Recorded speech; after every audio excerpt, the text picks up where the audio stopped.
The bus network was born out of the recognition that the motor coach and livery industries had fallen behind our travel and tourism peers in their online sales presence and the ability to respond quickly to customers in a changing digital world. Through a partnership of years of first-hand bus industry experience, and as an owner and operator, and years of digital marketing and software developing expertise, this cloud-based technology was created to offer a better experience to our industry's customers and a more organized and developed sales process to operators across North America. So I'd like to introduce Kyle DiVivo. Let you come up.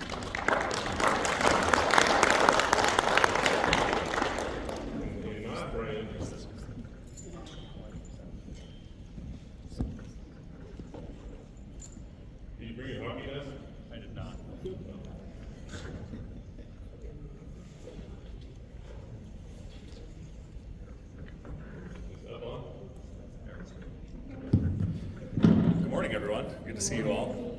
Glad to get to kick you off here at CBA and hopefully get everyone awake and dancing in the aisles here about dispatch. So like Vicki said, my name is Kyle DiVivo. I am the Chief Product Officer of the Bus Network. So the Bus Network is a software that covers motor coach operators, like I said 15 minutes ago, from your sales and quoting process all the way up through your dispatch and operations, which we'll be talking about today. Full disclosure, I originally come from the operator side of things. My family owns and operates DATCO, which is a motor coach and school bus operator in New Britain, Connecticut. So I speak on a lot of this with firsthand experience of having sat in the chair and dealt with drivers, and hopefully I can bring you some insightful thoughts today about how to better manage your people and how dispatch really sets the tone for the culture of your organization.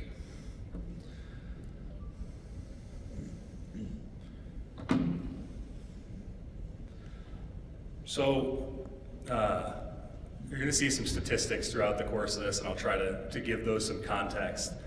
So 88% of HR decision makers, I don't know if we have any of those in the room today, believe that hiring in the future is going to be more difficult than it is now. And I think if the last 3 years is any evidence, you'd probably believe that statistic. Hiring has gotten a lot more difficult, not just in finding people in general, but in finding the right people. And when we're talking about jobs like dispatch, which touch every part of your company, finding someone who's got the right demeanor and the right skill set and the ability to deal with stressful situations and manage a bunch of different things at once can be really challenging. So what I'll talk about a lot today is strategies to retain and grow the people that you have. If you can go out and hire a superstar, that's obviously fantastic, but they're few and far between in my experience. And so fostering those people who are a part of your organization already and helping them to grow and expand upon their skill sets is something that I think is going to be really pertinent going into the future.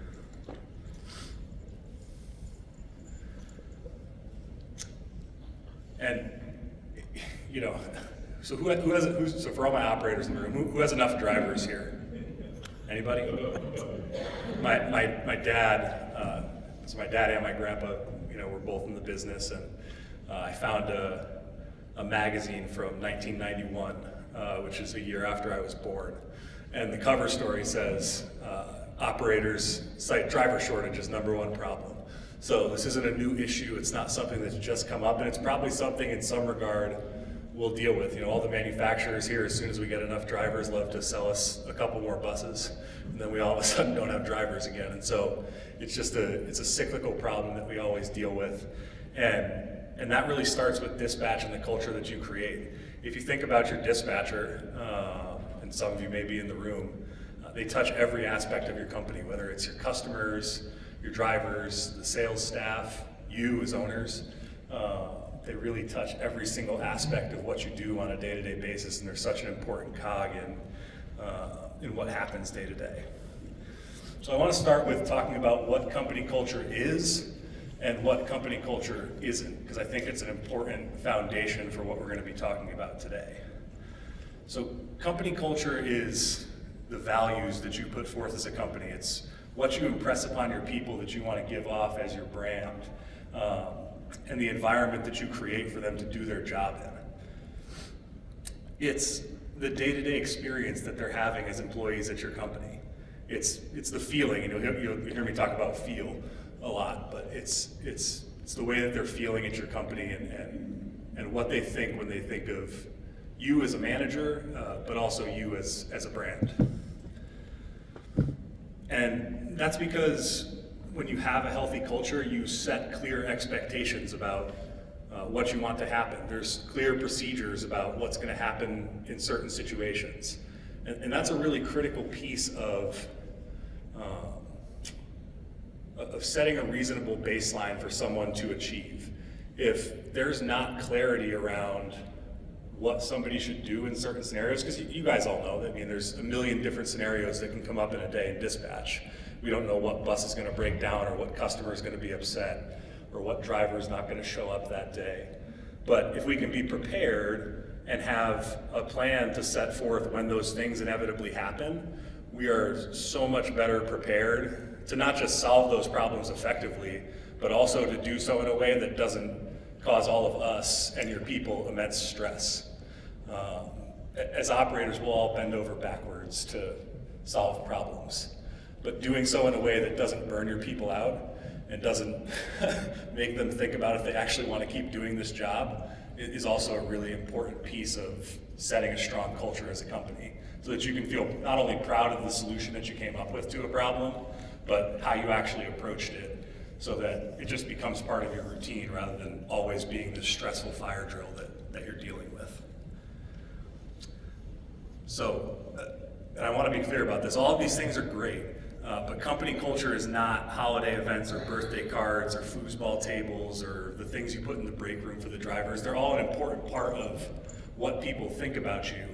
But I think, especially in my world of on the other side of my business in tech, you see a lot of things where, yes, they're nice things to have, but they really don't ultimately in the long term impact how people feel about the company and what they think about when they come to work and the pride that they take in their job. So if you do any of these things, that's great. It's not saying you shouldn't do these things, but there's so many more foundational elements of setting a strong culture and setting a value set for your employees, and most importantly, setting expectations for them about what they should and shouldn't be doing in their day-to-day operations.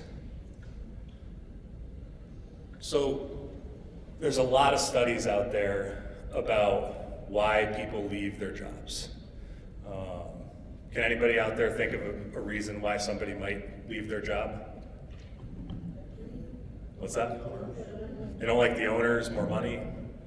Other reasons? Feel underappreciated. Feel underappreciated? Yep, in the back. A stable schedule. Yep, stable schedule. Opportunity. Yep, opportunity for advancement, ability to move up in the company. These are all things that are on the list that I'm going to show you in a second, and all things that employees cite as one of their driving forces for why they're either looking for work or have moved on to a different job. And that's part of, this is a strategy for keeping your people happy. If they're never looking for other jobs, if they're not unhappy, then they're probably not going to find another job. Obviously, there's headhunters and things out there like that, but the first step of not losing your employee to somewhere else is not having them be looking for other jobs. And so making sure that their needs are met, and you'll see here, there's the top 8 things. Money is at the top of the list, but it's far from the majority of the reason that people leave their job. It's actually less than half. So some of the things that came up, remote work is a big one now. Not super possible in our line of work, but that is a big reason that people cited. And then all of the things we were talking about, advancement, new challenges, bad managers, fear of getting fired. It all comes back to the culture that you're creating, and depending on how insulated you are from dispatch, thinking about the people you're putting in charge to manage those people. Because if there's not a culture of communication, if there's not a culture of I can go to the person who is above me to get help, and I feel like I've got to solve this problem on my own, or if I feel like I'm not being challenged or asked to do the things. I'm being micromanaged to a point where I can't actually thrive and hire and manage drivers.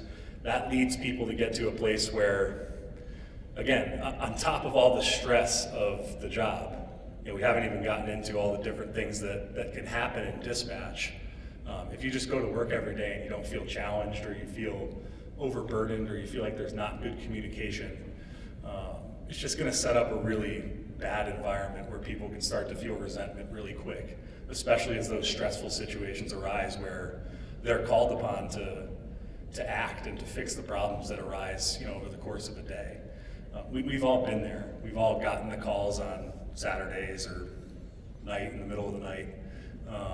It's never fun, but what I find is the people who take pride in what they do and enjoy solving the problem and feel like they're in control and have the resources to solve a problem, they're happy to do it. Nobody's thrilled to get up in the middle of the night, but when you can save the day, when you can prevent, a breakdown from getting worse, or you can prevent a group from being stranded, it's not a win in the grand scheme of things, but sometimes those are the best customer service opportunities, in my experience, where you could take what could be a terrible situation and actually turn it into a win, where you've found a solution, you've solved the problem. A lot of things happen every single day that are totally out of our control. And so if you can turn that into a win for your brand, and you can empower your people to help you solve those problems, you're gonna find yourself in a really good spot as a company. So how does dispatch shape your company culture? Well, I talked about this on the front end. There's really not anybody in your organization or who interacts with your organization who doesn't interact with your dispatchers, most likely.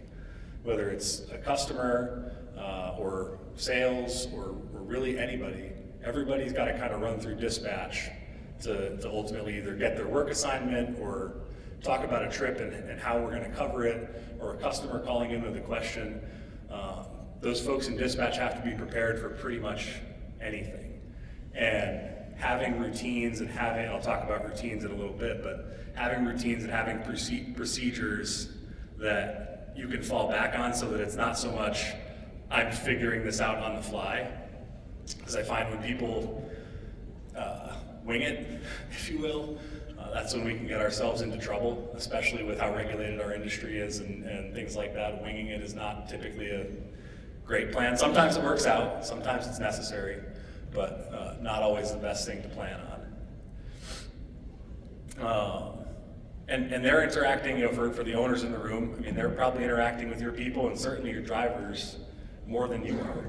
They're the front lines to see how your company culture is going. We're talking about how they can shape culture here, but they can also kind of be the first reporters of danger with your culture, to see if there's unrest amongst the drivers, or there's things we can do better. And this is really the number one place you can look to for feedback, is your own people, of how can we do things better? How can we communicate better? How can we put more resources in place to make sure that we're successful every day?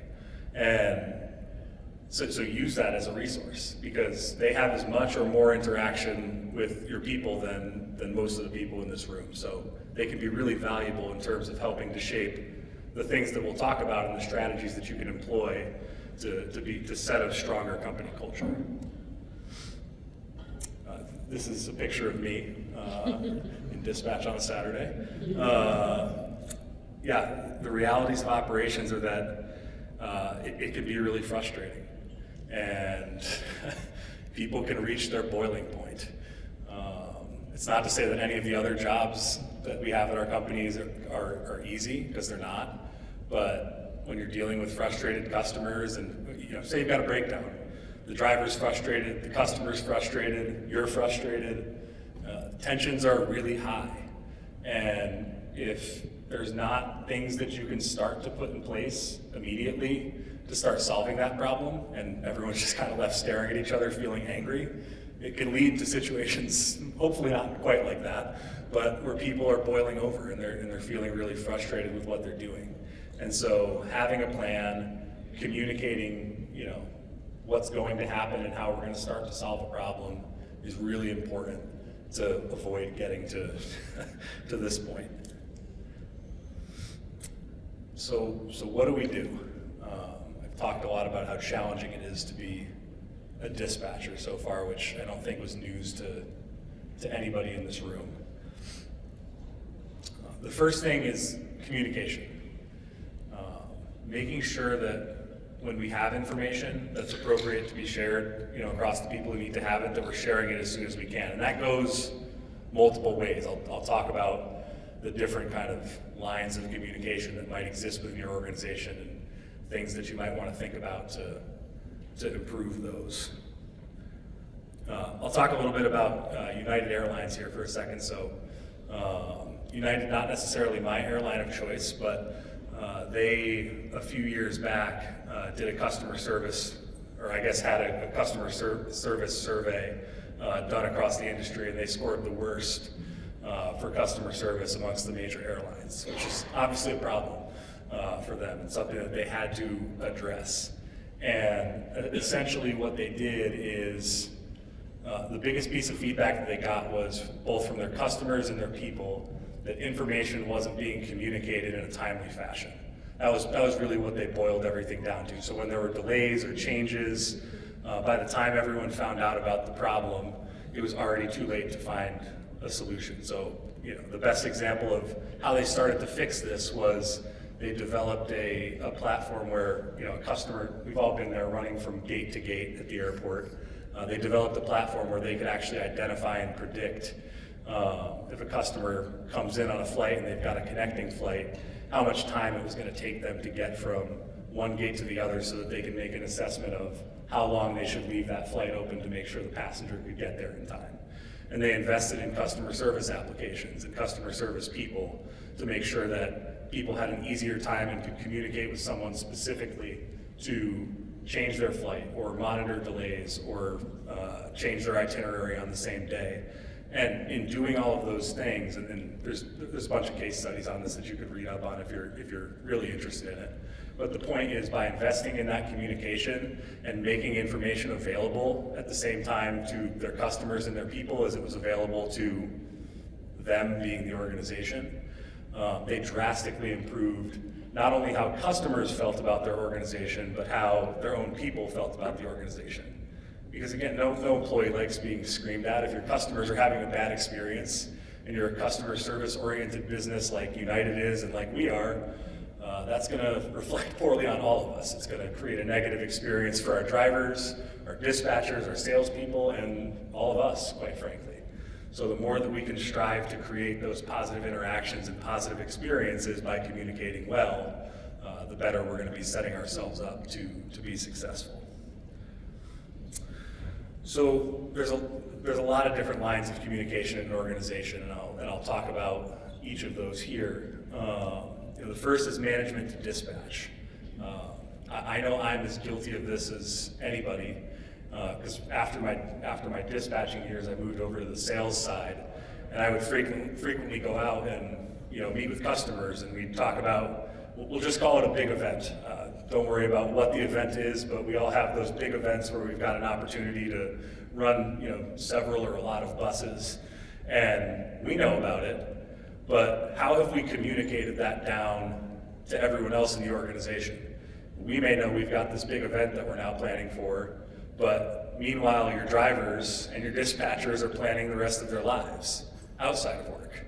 I know we're used to seeing them in the office and driving our buses, but they do have lives. And the sooner you can communicate those types of major events and big changes that are coming to your dispatchers from a management perspective so that they can prepare, the better off you're going to be. If people can manage their schedule or manage their expectations better, you're going to get a much better feedback to any changes that you're making in the organization. Again, whether it's just day-to-day operations or you're making a major change. You're changing the way you do business, you're changing a procedure, you're changing how accidents are reported, whatever that change might be, the sooner you communicate it to the people who are actually going to be implementing that change, the better they're going to feel about it. Make them feel like they're a stakeholder in what's happening, rather than they're just being told what's going on and being expected to solve the problem. If you can empower your people and make them feel like maybe they're not part of the decision, but like they've got a seat at the table to actually implement that solution, how much better are they going to feel about what that is? You may have already made up your mind about what you're going to do, whatever that thing is. But if you can bring people, to the table there, it just changes the whole framing of how something gets pushed down through an organization. So that's the first place, as you make changes in your organization or you have big things come up that your people should know about. Please, if you're managing dispatchers, make sure that you're communicating those things effectively and you're making people feel like they're a part of those decisions.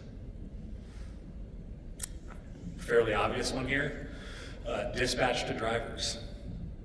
A lot of the same things that I just said are true, maybe not on such a grand scale of we're making changes at the organizational level, but just like dispatchers are planning their lives and how they approach work, drivers are certainly planning their lives and schedules and birthday parties and kids' birthday parties and vacations.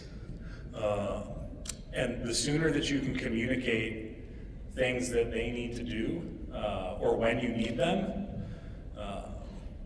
you're setting yourself up for a significant amount less of confrontation. If the first time I find out that you really need me to work on a day that I maybe don't normally work, maybe you have a big shuttle move on a Monday or Tuesday, not a day you're normally sold out. As a driver, I'm going to get in my routine and I'm going to make a plan. I'm going to schedule my appointments on that day. I'm going to do those things and I'm going to plan my life to the best of my ability. Well, if 3 days out you spring on me, oh, by the way, you need to work on Monday. Well, depending on how your company's set up, they're either going to say, no, I'm not going to do that, or you're going to tell them, yes, you are. But we've now set up this confrontational experience where there's not congruence of what we're doing, and that's completely avoidable in most cases. Sometimes there's emergencies and people are going to feel some type of way about having to come in and work.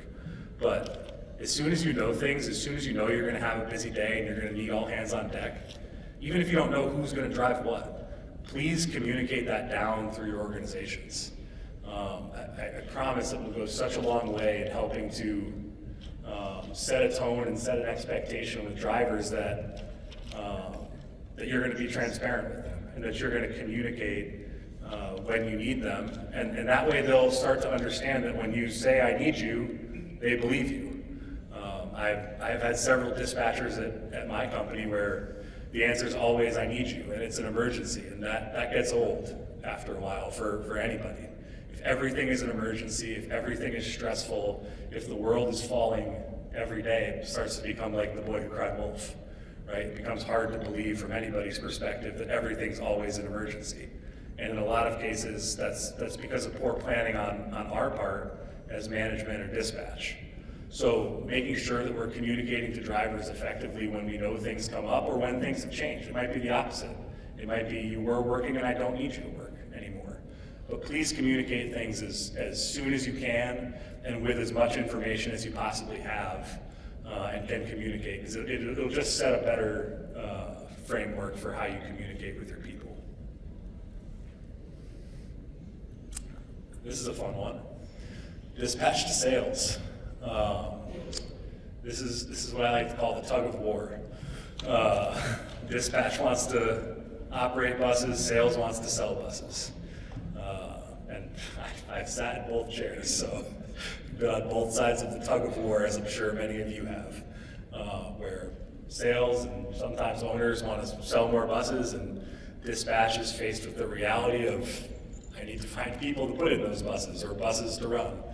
And that, from the outset, can be a really confrontational process, in my experience. If you don't set ground rules for how we're going to do things and you don't set expectations for what we're going to do. So from the sales process, do you guys set levels of what you can do for each vehicle type in terms of how many you can sell on any given day? And how complex are those? Is it, do you look at it by the hour? Do you look at it by the day? Do you even have that data to make those types of decisions of what am I communicating to my salespeople so that I don't create a stressful environment here for my dispatchers? Because they both have their objectives. Sales is trying to meet their goals. They're trying to sell as many buses as possible and keep your fleet busy and utilized. Well, dispatch is trying to make sure all of those things go well and that nothing falls down. And especially on those busiest days where, you know, one little square falling out of the Jenga tower could topple everything, that could be a really contentious conversation.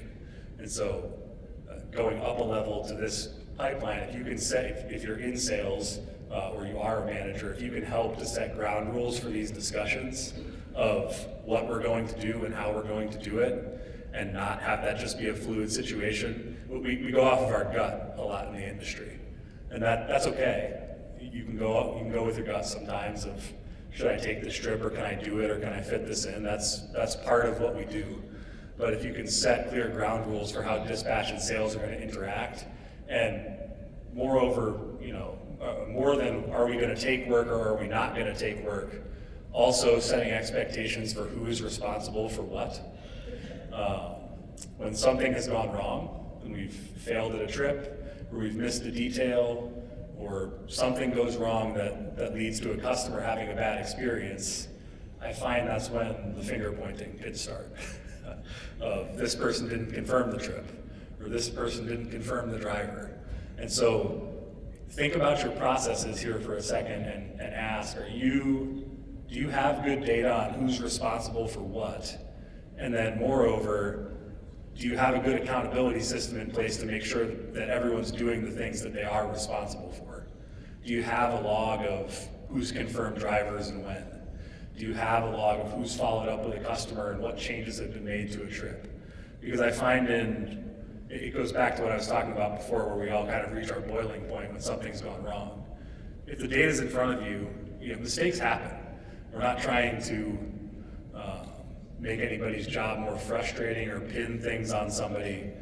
But I find when there's ambiguity and unsurety about what happened, everybody's angry. Everybody's mad, and there's no clear solution to what we should do better next time to solve this problem. But if you have good information on who's made a change or when they made the change, and you know from your process who's responsible for it, that really helps you to boil it down to, here's how we're going to prevent this in the future, rather than finger pointing and he said, she said, which doesn't really ever solve anything in my experience. So please, if you have those processes in place to make sure that something is getting done, take that extra step to make sure that you're recording when and by whom it was done, because that's really going to help to avoid those situations in the future and just get to a positive solution rather than finger pointing. So drivers back to dispatch. We have all different kinds of drivers, all shapes and sizes, all availability and not availability levels. And it's kind of the reverse of the discussion I was having before about when you know you have work and you know you need someone to be available, tell them. And what that's going to set the groundwork for is you having that same expectations of your drivers and holding them accountable to, they have a life, they have appointments and family things, and especially your part-timers who maybe aren't as obligated to you.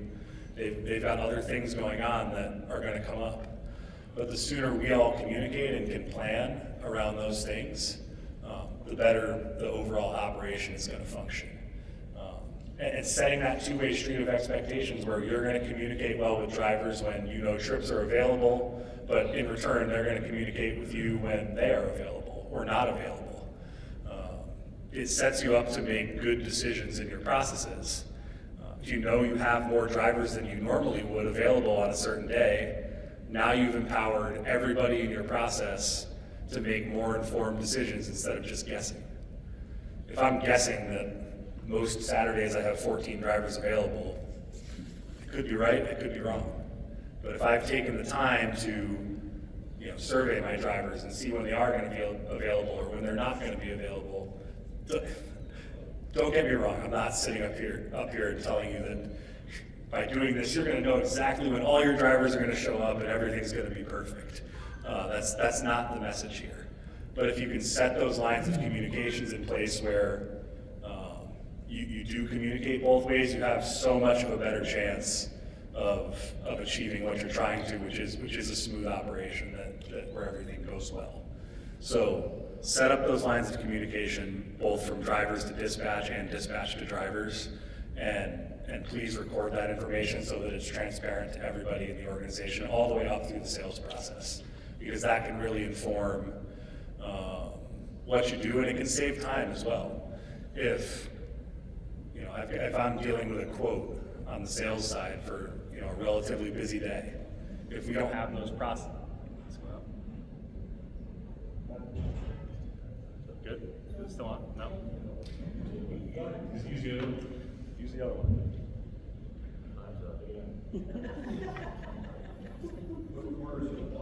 How about that? Cool, great. Now I can walk around a little bit, sweet. Yeah, so if you can set those lines of communication up, and you've got a trip that comes in and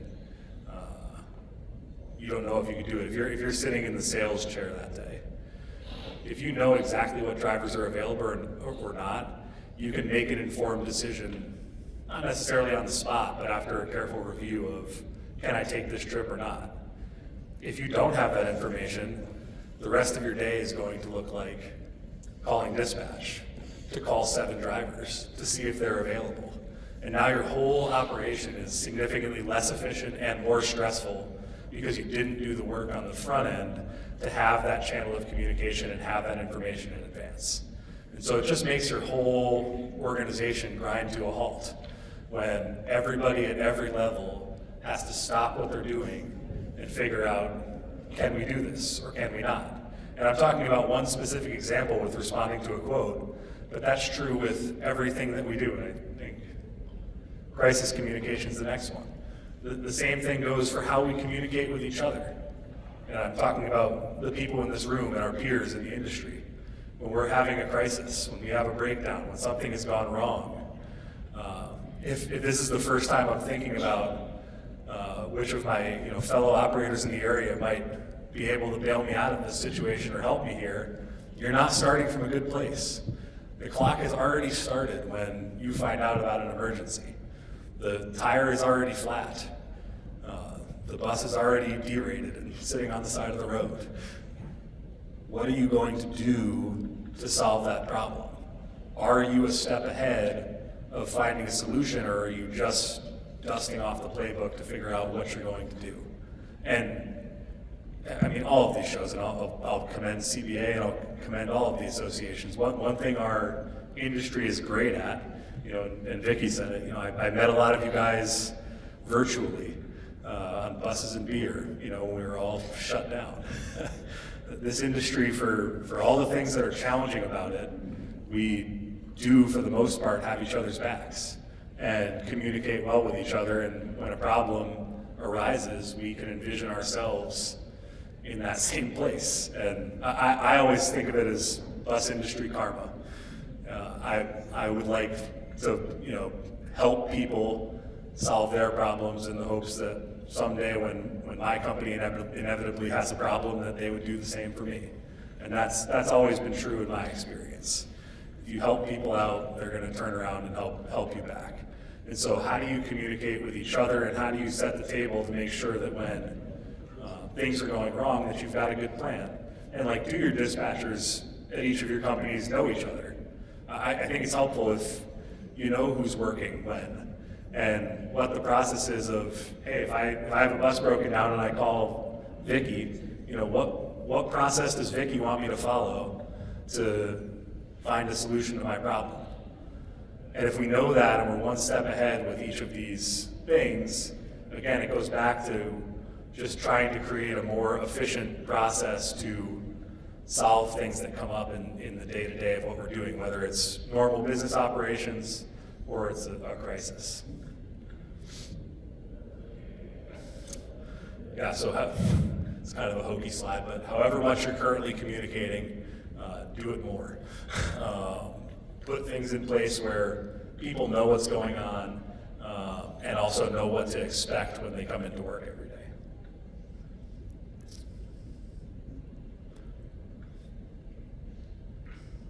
So just a few examples here. Do you check in with your drivers? Do you ask them how things went? Do you send them a survey to see if the trip went well? Did they like working with that customer? A lot of us do follow-ups with our customers and ask them how the trip went, but I don't think a lot of us take the time to ask our drivers how everything went.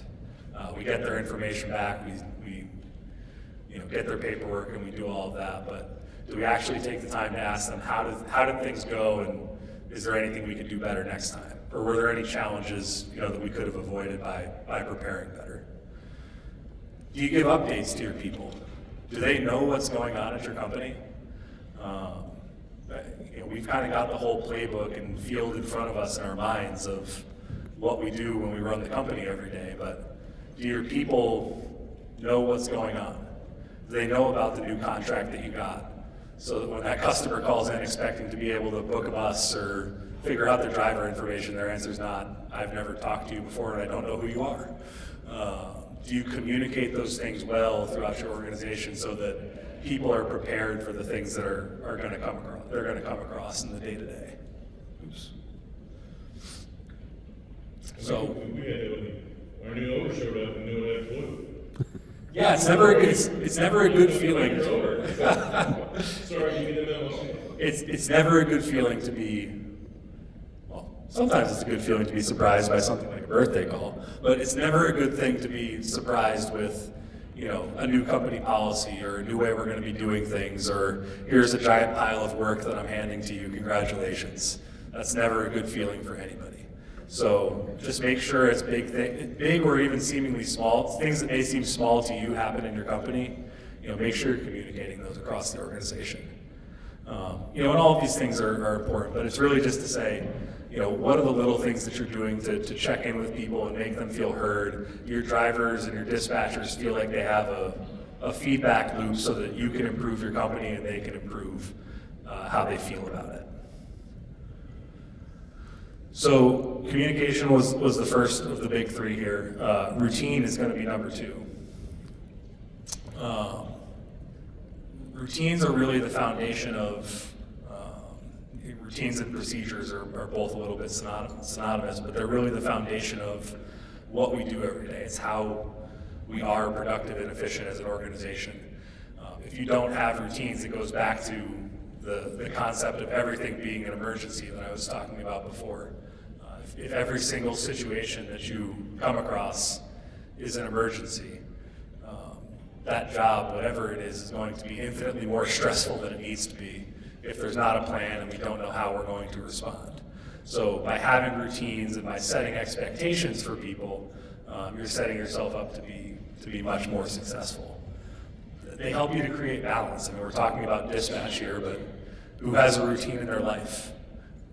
I try to some days. I try to have a certain amount of time that I set aside for family stuff and my kids, and try to get to the gym a few times a week and walk and get out. But do you have a routine in your day to make sure that you get everything that you need to get accomplished? If you're just doing every single thing that you do from task to task, I promise you're going to be less efficient than if you set aside time to accomplish the things that you need to accomplish and actually focus on those things. I personally, and maybe some of you are similarly afflicted, I have trouble focusing. I have trouble sitting down and focusing on one thing. I'm off in one direction and then something shiny distracts me over here and I'm off to the next thing. But I find when I sit down and I have dedicated time to do specific things that it makes me much more efficient in how I go about accomplishing those. So just make sure you're setting routines for yourself in addition to your company so that you have the time to set aside to do the things that you need to do. And I really believe this. For all of the negatives of the past few years, it really did give me, and I know a lot of people, time to focus on a routine and actually set those things in place. Now, as business has come back, that has gotten a lot more challenging to maintain that routine. But routine is directly correlated with perceived quality of life. So as you think about your dispatchers and all of your people across your organization and how happy they are or not, think about what you're asking them to do on a daily basis. Do they have a routine of things that they're going through Or are they just totally flying by the seat of their pants, and as a result are things falling through the cracks?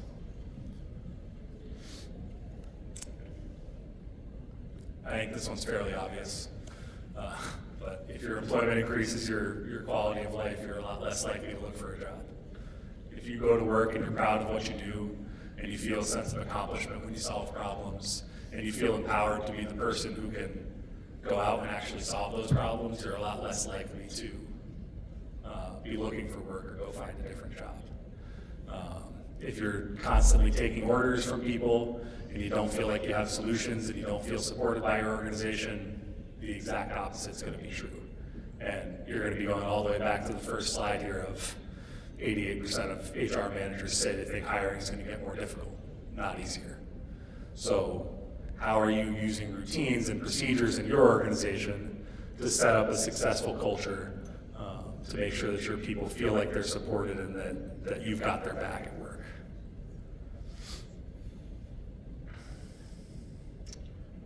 So what routines matter? How and when do we dispatch? I could tell you, getting into the software business, I kind of had my framed perspectives here of how I thought about dispatch. But there are companies that are dispatching 30 days in advance. There's some companies that are dispatching 30 minutes in advance, and all across the board. And so what's really important, I wouldn't recommend the 30 minutes approach. That can be pretty stressful for everybody. It really conflicts with the having a plan that we talked about earlier. But what's most important for all of these things is having a set routine in place for how you do these things. When do we expect that we're going to have driver assignments? As a driver, when can I know what I'm going to do and expect that it's got some degree of stickiness to it, that I can actually expect to do that thing? I'm picking a really bad couple weeks to talk about this because, like, for my company, it's playoff time for all of you guys as well, probably. So things are changing a mile a minute right now, and that's not always a promise that we can make to our dispatchers or drivers. But when it's possible, let's try and set routines for how and when dispatch is expected to happen. And when I'm talking about dispatch, I'm talking about assignment of drivers and vehicles specifically. Because if we can set clear expectations, then we can actually enforce those expectations so that everyone in our organization can benefit from it. Everybody in your organization is responsible for different things. But if you don't have these routines and procedures in place, and you don't have someone who's actually responsible for these things, then you have no way of making sure that they actually happen on a routine basis. If no one's responsible for it and there's not a time-bound way in which it gets done. And that sets the foundation for everything that you do. Everything flows down from not any one single of these things, but everything flows down from the expectations that you set as an organization to make sure that things are done on the schedule and on time and in the way that you prescribe them to be done. So I think you've probably all had a chance to read through these, but think about all of these things as the routines that you have in your organization. And if you see something up here where you go, I don't really know what I do in that situation, or maybe I know what I do, but I don't think my people know what to do in these situations. Because that's the other part of routines. The routine can't live in your head. If the routine lives in your head, it's your personal routine, but it's certainly not your company's routine. So if you've got the plan for all of these things, well, that's a really great start. You're one step ahead. But make sure that everybody in your organization also understands and expects what these routines are. Build them, practice them, stick to them, and by far most importantly, support them. There's a million things that come up in a day. Again, I know it's easy to stand up here on the stage and say, with all the other things you've got going on, do these routines and stick to them, guys. Very easy to say. But the more that you support these routines and you support your people, I promise those effects are going to flow down throughout your organization in terms of how people feel about their job, and equally important, how well things go on a day-to-day basis. And then last but certainly not least, and you're probably catching a theme that all of these things kind of go hand in hand with each other, is visibility. We know we have a lot of information flowing through our companies. I look around and every day I walk into work and I don't know exactly what that day is going to look like, but every single day at our companies has a ton of information flowing around between all of the people that we have working at our companies. And I almost change this to every employee, but you can't treat dispatch or your people like a mushroom. And I think the saying goes, keep them in the dark and feed them a bunch of crap. You can't treat your people like mushrooms. And, well, that's a different story, Kevin. And we're in California. Well, we're not in California, but easy. Make sure that your people know what's going on. And because we talked about it before, like you said, Kevin, when the owner walks in and says, "Hi, I'm the new owner of your company." That's probably not a great feeling, or maybe it is, but you probably don't know. In that exact moment, you're probably thinking a lot of things, and your mind's really racing of what does this mean. And if you think back to all the reasons people leave their jobs that are dissatisfied in what they're doing, and kind of circling it back to your dispatch culture and how that reflects through your whole company. If your dispatchers or any of your people are constantly feeling that unsure feeling of what does this mean, or what do I do, that can really, if you've ever felt those feelings, which I know I have, it really wears on you. It really starts to wear you down and makes you question, am I really doing what I want to be doing? And so make sure that as a manager, you're talking to your people and helping to identify not just changes in the organization, but how you can be a resource for them and how you can solve problems before they happen. Though I walk into work every day and don't know what problem is going to come up, I at least have a pretty good spectrum of things that could happen. Now we're in the bus business after all. It could be a fun new day of something I've never encountered before. But for the most part, we can predict the spectrum of things that might happen and help to prepare our people for those things and make sure that they understand that we're here to support them. And invest in systems that help that happen. Shameless plug, I'm in the software business, and what I think about having come from the operator side of things is what were the pain points and frustrations that I faced, and how can I help operators and drivers and all the people who interact with our software on a day-to-day basis to make good decisions and have information available. It goes back to what we were talking about, routines. If everything just lives in your head or in somebody's email inbox or on a piece of paper sitting on a desk, that is not visibility, guys. That's not something that is going to flow across your organization that everybody can interact with and everybody can see. So you have to take those processes that you have where you're communicating solely via email or you're writing things down and putting them on a whiteboard. Those are all fine supplemental processes. That's how business gets done. But making sure that those things find their way back to a central point of flow where everybody's got that visibility is important. This is an example of our driver availability screen. In one screen, kind of looking out at what dispatches are available, what actions do I need to take. The yellow being drivers who are assigned to training, so they're not available to do charters. The red being a driver who's out for a doctor's appointment and making sure that, well, that's up to you, Joe. Just making sure that everybody's got visibility and can see the things that are happening in your organization so that, again, we don't have to spend the time to ask those questions, because that's all just lost energy, especially if you already have the information. If one person at your company is responsible for knowing that Joe has the day off today, but they're the only person that knows it, that creates more work for everybody else because you didn't put a visibility process in place where everybody could know those things. So as you have all of these informations, whatever systems you're using, please make sure that those things get back to that centralized hub where everybody can see it because it will save, taking that extra second to put it in your software system or create an Outlook calendar event that everybody can see. Taking that extra step of time on the front end is going to save time for at least one, if not more, of your employees down the road. And just look for ways to have better visibility, with your communication strategies. How do you communicate work to drivers right now? Do they have to come in and get their paperwork? Do they have to physically be on your premises to get it, or do you, use a software system that has a driver portal and an application that they can log in? There certainly are several softwares that offer that, but in my experience, not every company is necessarily comfortable with communicating in that way.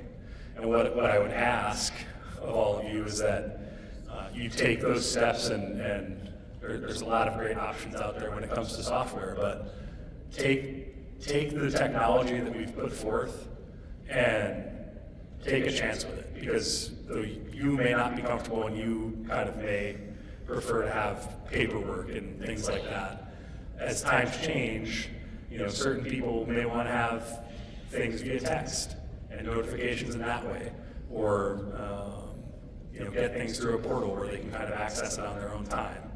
But what kind of goes hand in hand with this is provide different options for your different people in your population.